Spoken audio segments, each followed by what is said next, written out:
The call from the void. The crystal spires of Lumeria gleamed under the light of 3 moons, casting prismatic shadows across the cobalt plains. For thousands of years, the Lumerians had built their civilization on harmony, art, and intellectual pursuit. Their world, positioned at the far edge of the Andromeda Galaxy's spiral arm, had remained untouched by the conflicts that occasionally rippled through the stars. The Lumerians themselves were elegant beings, tall with iridescent skin that shimmered with bioluminescence when they communicated.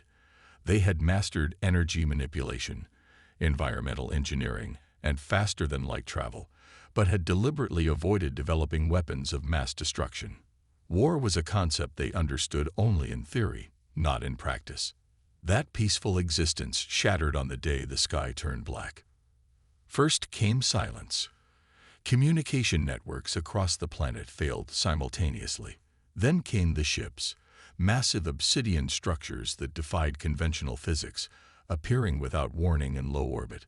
The Lumerian Science Council gathered in their crystal chamber, eyes wide with confusion and fear as they watched the scans. "They're unlike any vessels in our records," said Council Leader Thalia, her skin pulsing with anxious blue light. "Their composition doesn't match any known material." Before the Council could formulate a response, the invaders struck. Dark energy beams sliced through Lumeria's defensive shields as if they were mere illusions.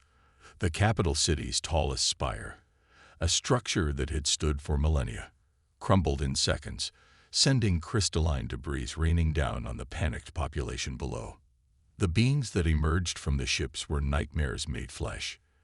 They called themselves the Voidborn, entities of living shadow with glowing red eyes that seemed to consume light rather than emit it. Their bodies shifted and warped as they moved, making them nearly impossible to track, let alone fight against. "We have come to claim this world," their leader announced, its voice reverberating painfully in the minds of all Lumerians. "Your energy signatures have attracted our attention. Your bodies will feed our ships. Your crystals will power our journey." The Lumerians tried to resist. They repurposed their energy manipulation technology into makeshift weapons. They erected emergency shields around their remaining cities. Scientists worked frantically to find weaknesses in the invaders' biology or technology. None of it mattered. Within 3 days, half the planet had fallen. The Voidborn were methodical, implacable, consuming everything in their path. The Lumerians, with no experience in warfare, were hopelessly outmatched. In the underground sanctuary beneath the shattered capital, the surviving council members gathered for what might be their final meeting. "We have no choice," Thalia said, her voice trembling but resolute. "We must send the call." Elder Meron, his skin dimmed with age and despair, shook his head.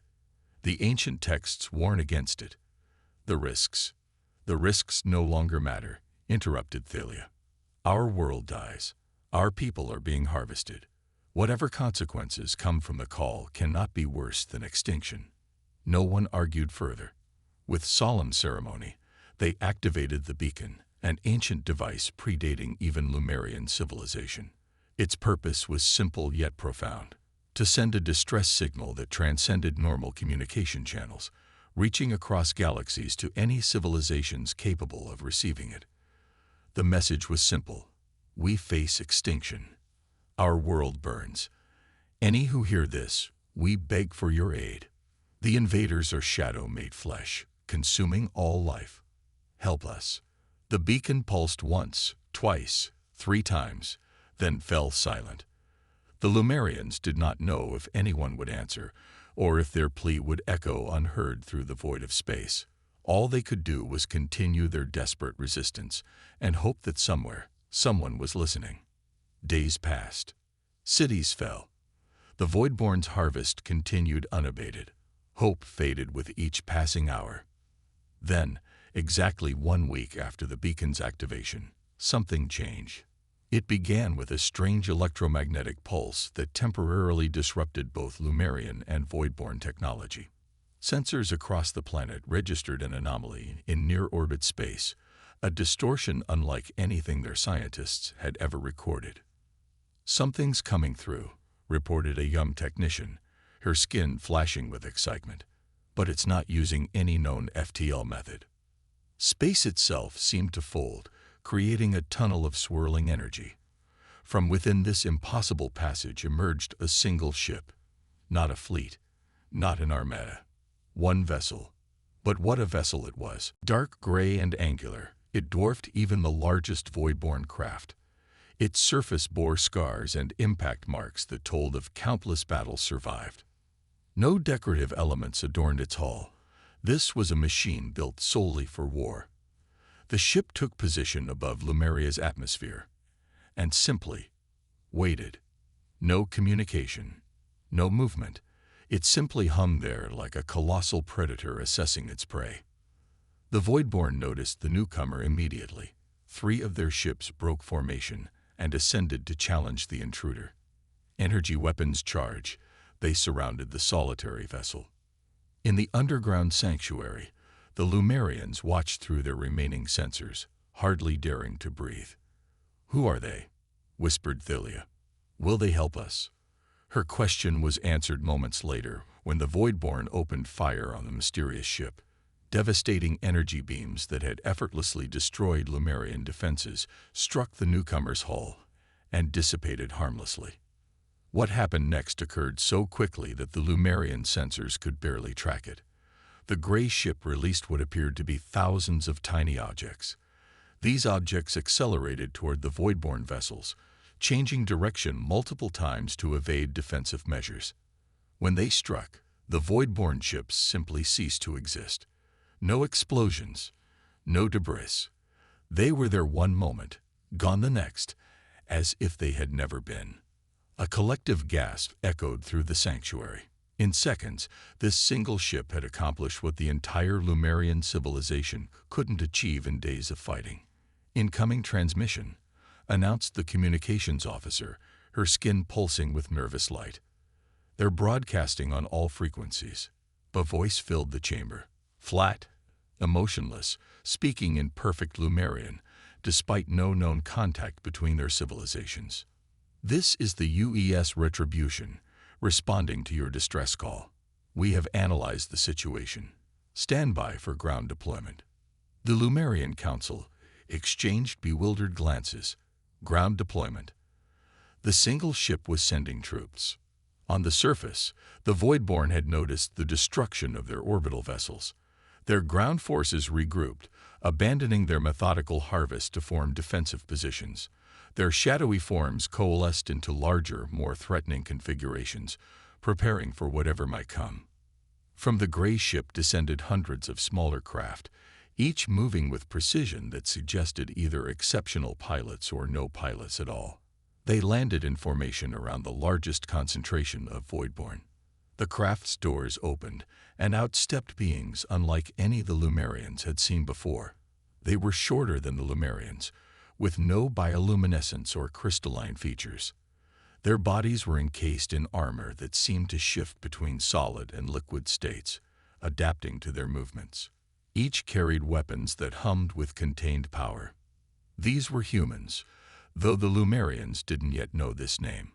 All they knew was that these strange beings had answered their desperate call. The Voidborn surged forward, shadow tendrils reaching out to envelop these new adversaries. They had consumed countless species across multiple star systems. These newcomers would be no different. But they were different. Terribly, wonderfully different. The humans didn't retreat. They didn't negotiate. As the shadows approached, the lead human simply raised a hand. A pulse of energy, invisible but felt by every living being on the planet, expanded outward. Where it touched the Voidborn, their shadowy essence simply unraveled. "Impossible," murmured Elder Meron, watching the feeds. "They're manipulating fundamental energy states." The Voidborn, facing resistance they clearly hadn't expected, changed tactics. They merged into a single, massive entity, a roiling tornado of shadow that blotted out the sky. The temperature plummeted as the entity began absorbing all available energy, creating a vacuum that threatened to suffocate everything nearby. The humans responded by deploying a device. a simple-looking sphere that they placed on the ground before retreating to a safe distance. The sphere activated, emitting a field that seemed to stabilize reality itself within its radius. The void-born entity, upon contact with this field, began to fracture and disperse. A new transmission reached the Lumerian sanctuary. Attention Lumerian survivors. This is Commander Elena Rice of Earth's defensive fleet.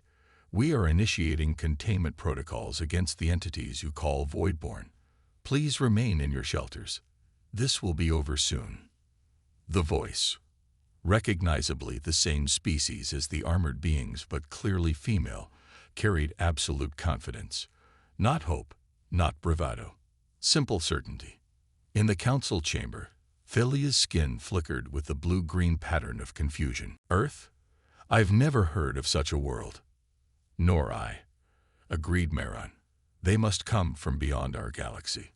But how did they receive our call so quickly? And why would they come to our aid?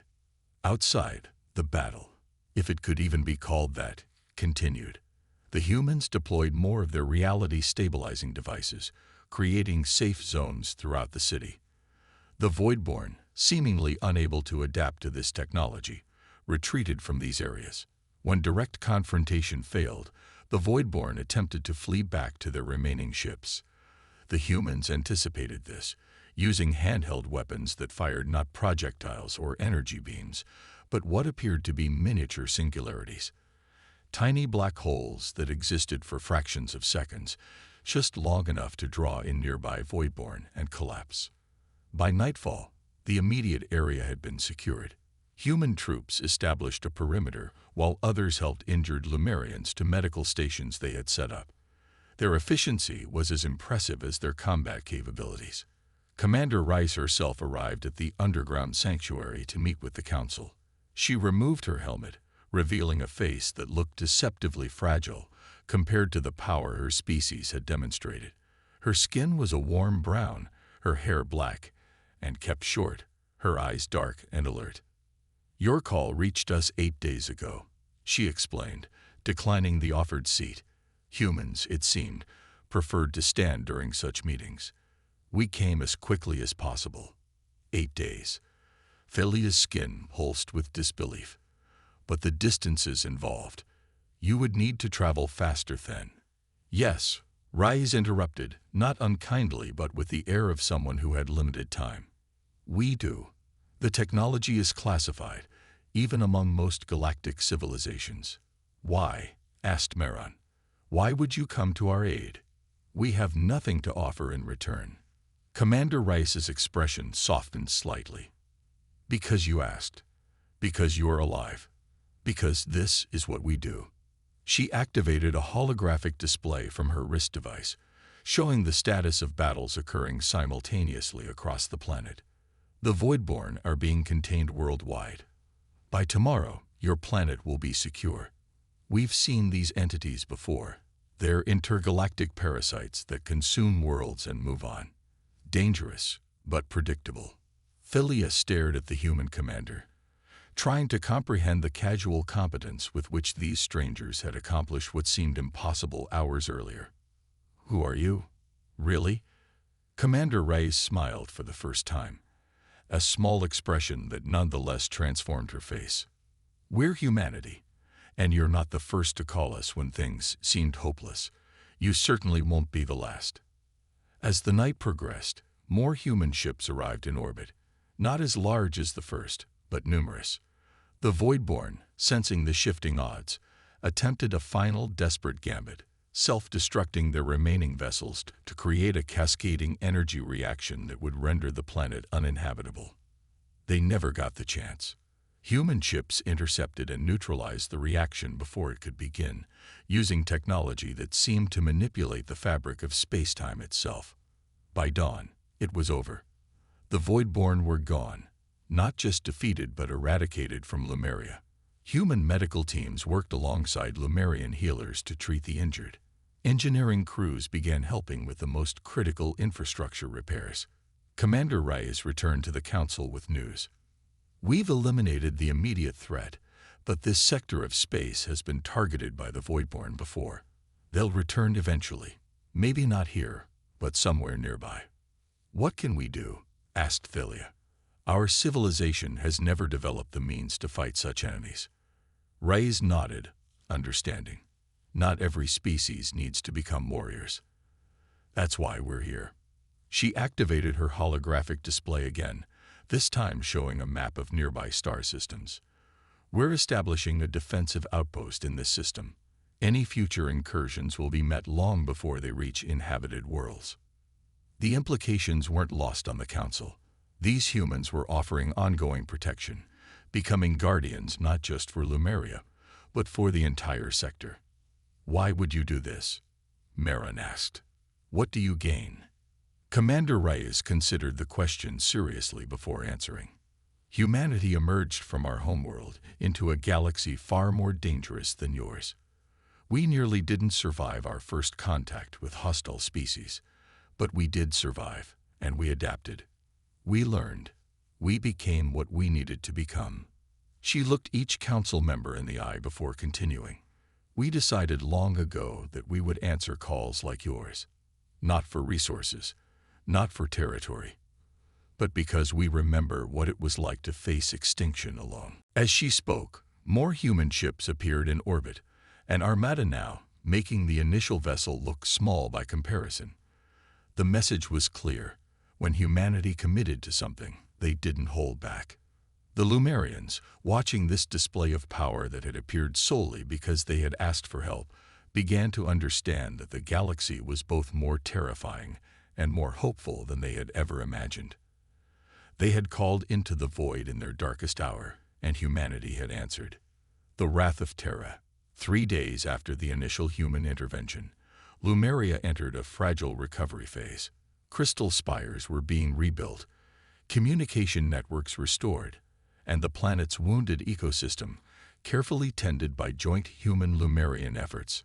Commander Reyes had established a command center in what remained of the capital city, coordinating both the reconstruction and the establishment of the promised defensive outpost in a neighboring system. The Lumerian Council, now operating from a temporary chamber, had just convened when the alarm sounded. Multiple spatial distortions detected, reported a human technician, her fingers dancing across holographic controls. Pattern matches Voidborn signatures, but bigger.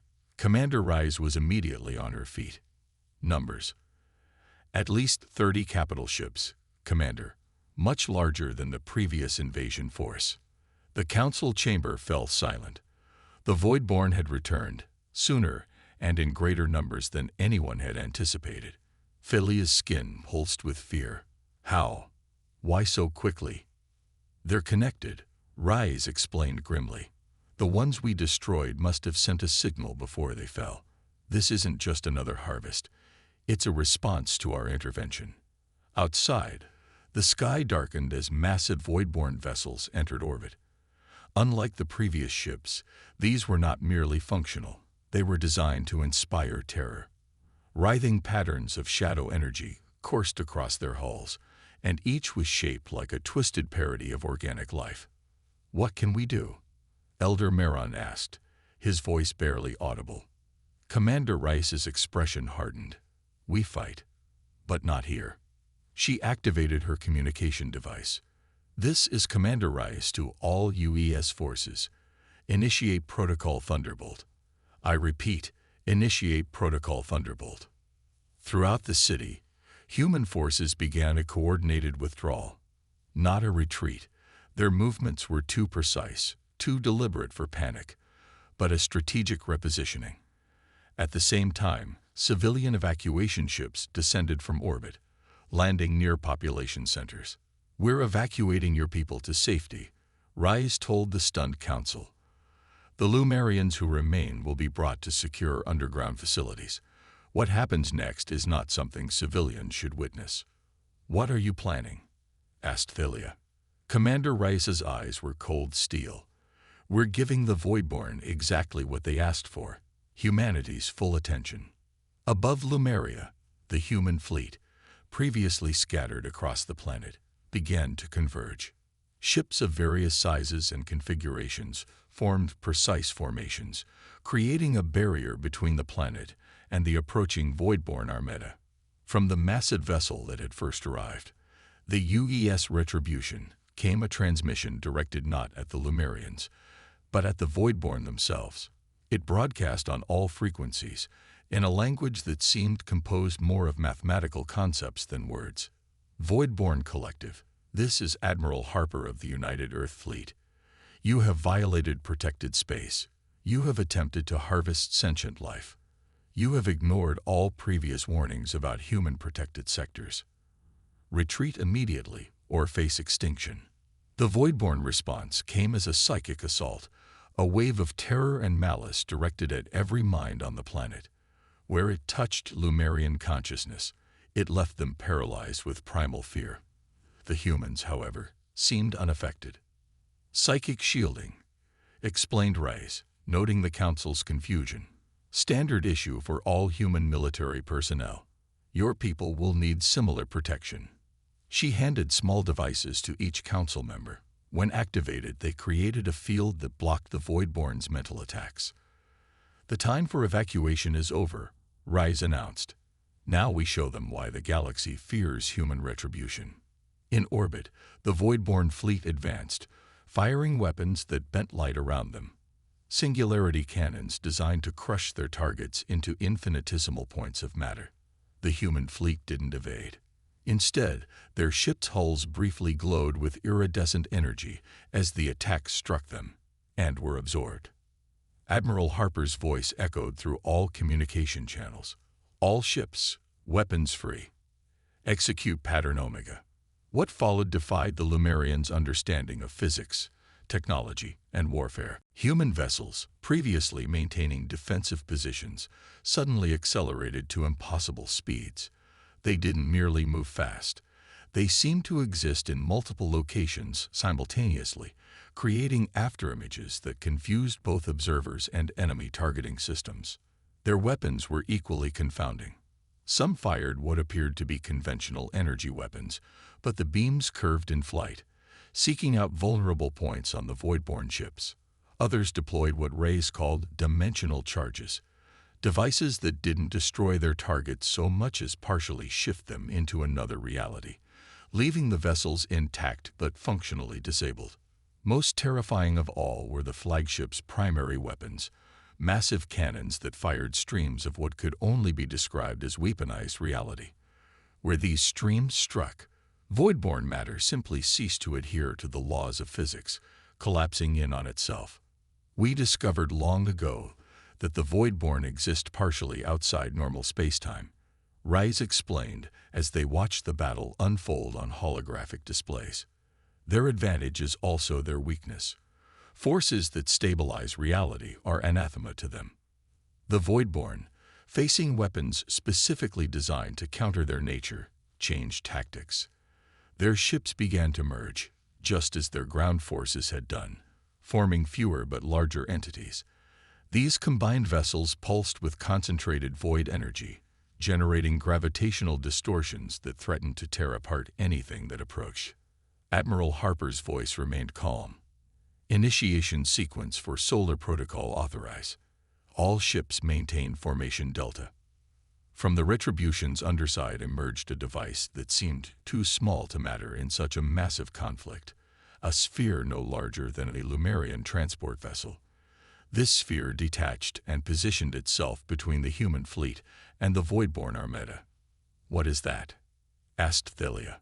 "A miniaturized star," Rise replied matter-of-factly. "Artificial, controlled, and about to go supernova in a very specific direction." The Lumerian Council stared at her in disbelief. Creating stars was theoretical technology, something their scientists had speculated might be possible in thousands of years. Using one as a weapon was beyond comprehension. The sphere began to glow, first dully, then with increasing brightness until it rivaled Lumeria's sun. Energy readings from the device exceeded anything the Lumerian sensors could measure. "Targeted nova in 3, 2, 1. Came Admiral Harper's countdown. The artificial star didn't explode in all directions as a natural nova would. Instead, it released its energy in a controlled, focused wave directed specifically at the Voidborn fleet. Where this wave struck, it didn't just destroy, it purified, erasing the very concept of void energy from that section of space. Voidborn ships caught in the Nova's path simply unraveled, their impossible physics denied by the overwhelming force of stellar energy. Those on the periphery, damaged but not destroyed, attempted to flee, folding space around themselves to escape. They never got the chance. Smaller human vessels, positioned strategically throughout the battle space, activated devices that Reyes called spatial anchors. These created localized fields where FTL travel became impossible, trapping the remaining Voidborn ships. "Cleanup crews moving in," reported a human officer. "Estimated time to complete neutralization, 17 minutes. Commander Reyes nodded with satisfaction. "Begin recovery operations on the surface. Priority to agricultural zones and water purification systems." The Council watched in stunned silence as the remainder of the battle played out exactly as predicted, methodical, precise, and utterly one-sided. The human vessels moved with coordinated grace, eliminating the trapped Voidborn ships one by one. "I don't understand," Marin finally said. "If you possess this level of technology, these weapons that can create and destroy stars, why did you send ground forces at all? Why not simply eliminate the Voidborn from orbit during the first attack?" Commander Rice's expression softened slightly. "Because your people were still there. Orbital bombardment, even with precise weapons, risks civilian casualties. We fight to protect life. Elder Maron. That means accepting greater risk to ourselves when necessary." As the final Voidborn ship was neutralized, Admiral Harper himself arrived on the surface to meet with the Council. He was older than Reyes, his face weathered by decades of command, his uniform adorned with symbols the Lumerians couldn't interpret but understood represented authority. "The threat has been eliminated," he informed them without preamble. "We've analyzed their communication patterns. This wasn't a random attack. The Voidborn have been systematically harvesting worlds on the outer rim of multiple galaxies. Your world was simply next on their list." "And now?" asked Thalia. "Now we ensure they never return," the Admiral replied. "The defensive outpost Commander Reyes mentioned will be operational within a week. Additionally, we're providing your people with technology to detect void energy signatures. Any future incursions will trigger an automatic alert to our nearest fleet." The implications slowly dawned on the Council. Humanity wasn't simply saving them from a single threat. They were integrating Lumeria into a larger protective network that spanned galaxies. "Why?" Maron asked, voicing the question that had plagued the Council since the humans' arrival. "Why expend such resources protecting species you've never met?"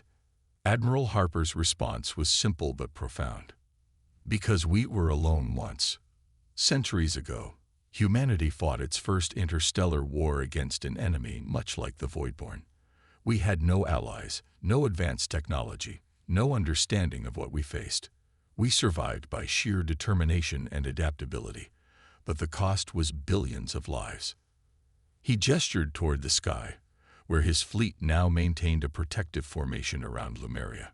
"We swore that no other sentient species would face extinction alone if we could prevent it. When your call reached us, we didn't debate whether to come, only how quickly we could arrive." In the days that followed, human ships departed one by one, returning to patrols and duties across multiple galaxies. The defensive outpost took shape, a massive station positioned at the system's edge, equipped with technology centuries beyond Lumerian understanding. Commander Rice, preparing to depart with the last contingent of human forces, presented the Council with a communication device. "This connects directly to our command network," she explained. "Not just for emergencies, for cultural exchange, scientific cooperation, whatever you wish. You're part of a larger community now." "The community of species under human protection?" asked Thalia, her tone carefully neutral. Reyes smiled. "No, The community of those who understand that the universe is too vast and too dangerous for any of us to stand alone. As the final human ships departed, their engines creating brief, beautiful auroras in Lumeria's atmosphere, the council gathered on a balcony overlooking the rebuilding capital. The crystal spires, already half restored thanks to human engineering assistance, caught the last light of sunset. "They're terrifying," Maron observed quietly, perhaps more so than the Voidborn. Thilia's skin pulsed with thoughtful blue light. "Yes, but the Voidborn came to consume us. The humans came because we asked for help." She activated the communication device Rise had given them. On its display appeared a map of nearby sectors, showing the positions of human fleets, protected worlds, and established outposts. Lumeria was now a glowing point in this vast network, connected, defended, no longer alone. "The difference," she continued, "is that the humans remember what it was like to be afraid, to be hunted. Their power grew from their determination to ensure no one else experiences what they did." Elder Marin gazed up at the stars, now knowing that human vessels patrolled among them, standing watch against the darkness. "They say the greatest kindness can come from those who have known the deepest suffering," he mused. "Perhaps humanity's strength came at a cost we cannot imagine." Thilia nodded slowly. "And perhaps that is why they answered when we called. Not because we deserved their help, but because they couldn't bear to ignore it." The communication device chimed softly, displaying a message from the newly established outpost. "Perimeter secure. Voidborn remnants eliminated from this sector. You are safe." 3 simple words that meant everything to a civilization that had faced extinction days before.